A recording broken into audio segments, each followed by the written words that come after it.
Reaction to this announcement from President Cyril Ramaphosa at 8:30, of course, announcing a cabinet reshuffle. Political analyst Oliver Dickson joining us. So, Oliver, a long time coming, right? So what do you reckon? What's going to happen? Look, something really needs to happen about the security cluster. Something needs to happen in the financial sector, in the financial cluster. I spoke to a close business ally of President Cyril Ramaphosa a few days ago, Colin Coleman, former Goldman Sachs CEO, and he made exactly the same recommendation. And this is someone who President Ramaphosa did an investor conference with less than a week after he became the president, right? And there seems to be a consensus that the economic cluster is not strong enough, and something needs to be improved over there. There must be support for Tito Mbowene's fiscal program, but certainly we now know that the security cluster also needs a shakeup.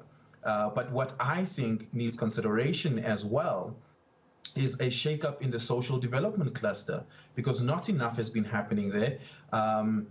An answer must be given, a new energy must be pumped into how do we reimagining the scheduling of our education program going forward over the next 3 years. A lot of class time has been lost out because of poor reactionary planning around when kids are back in school, but also how Minister Lindiwe Zulu handled the first 350 Rand social relief grant the first time around leaves a much questioning about her competence, and something certainly needs to happen in that area as well. I think what needs to happen is that we can't continue to have a tourism minister acting in another portfolio, and so we need Minister Mamoloko Kubai to get back into tourism, or we need a new minister there altogether. There seems to be a sentiment that Mamoloko Kubai has been doing quite a decent enough job in the vaccine rollout program, so many people might want to see her retained as Minister of Health up until the end of the Ramaphosa presidency, which is, by the way, we're almost halfway into this Ramaphosa presidency, and we're a year away from the ANC elective conference. Ramaphosa can't make hard decisions today about a cabinet reshuffle because he's a year away from an elective conference, and so the elective conference campaign season will have a bearing and impact on his decision making on what the cabinet looks like tonight. And so there might be an argument for Minister Mamoloko Kubai to be retained as Minister of Health. And so the big question is who fills the tourism vacancy, because that is a portfolio that needs someone with high energy competence and someone who can hit the ground running, given just what the tourism and hospitality industry looks like.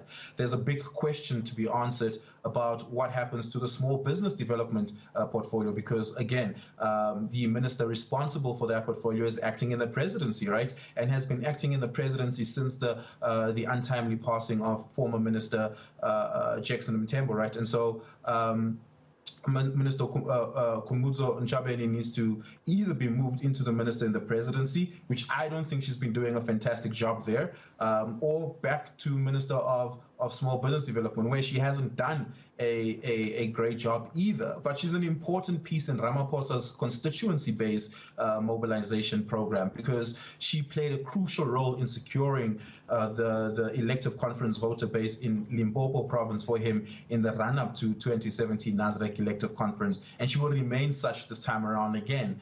And so that needs to be a conversation. And then pre-COVID, we have not forgotten about all the blunders of Minister Stella Ndabeni-Abrahams, and those blunders went quiet because the pandemic hit us. Those blunders still should be taken into consideration. And has she met her KPIs? We've been promised a spectrum rollout ever since she became a minister, and no such progress has been reported back to us. We have no idea how far we've come in that program. All we know is at best a throwaway comment by Minister Tito Mboweni saying that the spectrum rollout program has made progress and it will be valuable to the economy, but we don't know what that progress looks like. So Minister Stella Ndabeni-Abrahams needs to either be removed altogether, which she's unlikely to be because she's also important in securing support for President Ramaphosa in the Eastern Cape, or she needs to be placed in a portfolio where her skill set will be better appreciated. Yeah, it's so sad that all of these decisions are made with that at the back of the president's mind, because we are looking for competent ministers.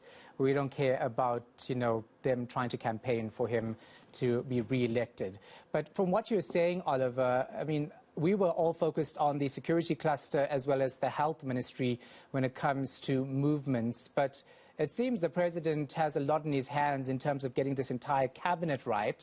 I mean, many people were arguing, some analysts saying that he was, forced to pick these people in the first place. So how realistic is it for us to expect big changes tonight? Or is he only going to focus on the security cluster and health department? Look, he's got slightly more room to move with in the ANC top six with the absence of Ace Mbarashule. And I think with the soft alliance of Deputy Secretary General Jesse Duarte. What I would like to know is whether Deputy President Didi Mabuza was a part of that top six meeting that happened, and if not, was it then essentially a top four meeting, right? And so the power dynamics in the top six is slightly different. The reaction to the Ramaphosa administration, both as ANC president and as also president of the country by the tripartite alliance partners, also plays an impact on this, right? And so I think there's slightly more room for him to make tougher decisions, and I think we will see some surprise calls as far as cabinet is concerned this evening, given some of the people who would not have had a voice representing them, some of the ministers who would not have had a voice representing them at the table when that meeting happened either today or earlier yesterday. And so we will see some surprises, some surprises there. But we must remember that the technocratic agenda is far lower on the list of items that the president prioritizes. Yeah, we would all like to see a technocratically apt cabinet, but it's unlikely that we're going to see exactly that. Remember, there's also still, for instance, the tension between Minister of Mineral Resources Gwede Mantashe and Minister of Environment, Fisheries and Forestries, Minister Barbara Creasy, who, with a single signature, shut down more than R1 billion exploration project in the Ministry of Mineral Resources, which was headed up by Gwede Mantashe, and that was very awkward. The question is Barbara Creasy not aligned with the party political agenda? Did Barbara Creasy not go to the Lekgotla? Was she not part of the cabinet meetings where that program was discussed, and years later, towards the end of it, decided to sign against Gwede Mantashe? So that leaves a questioning as to what the president will do about that. Will Gwede Mantashe be moved to a different ministry? Will Barbara Creasy be removed altogether? And so the question then is, if we're going to talk about competence and technocratic aptitude, how far can the president take it? And I don't think he can take it very, very far. Remember, he still has a bloated cabinet. He pacified us by only removing less than 10 of those ministries at the start of his presidency and called that a victory for downsizing a bloated cabinet. No, his cabinet is still very much bloated. Some ministries, like the Ministry of Trade and Industry, for instance, having 2 deputy ministers makes absolutely, Ministry of Social Development rather, having 2 deputy ministers makes absolutely no sense why that is the case, right? What? Why don't you just have more deputy generals or director generals or deputy director generals in that position running that technocratic agenda? And so a lot of questions around to what extent will we see a downscaling of a bloated cabinet tonight. All right, thanks so much for that, political analyst Oliver Dickson. I honestly can't wait. It's 7:31, so we have just about an hour to go before we hear from President Cyril Ramaphosa about his cabinet, who will be given the boot, who will be moved. We'll have to wait to see.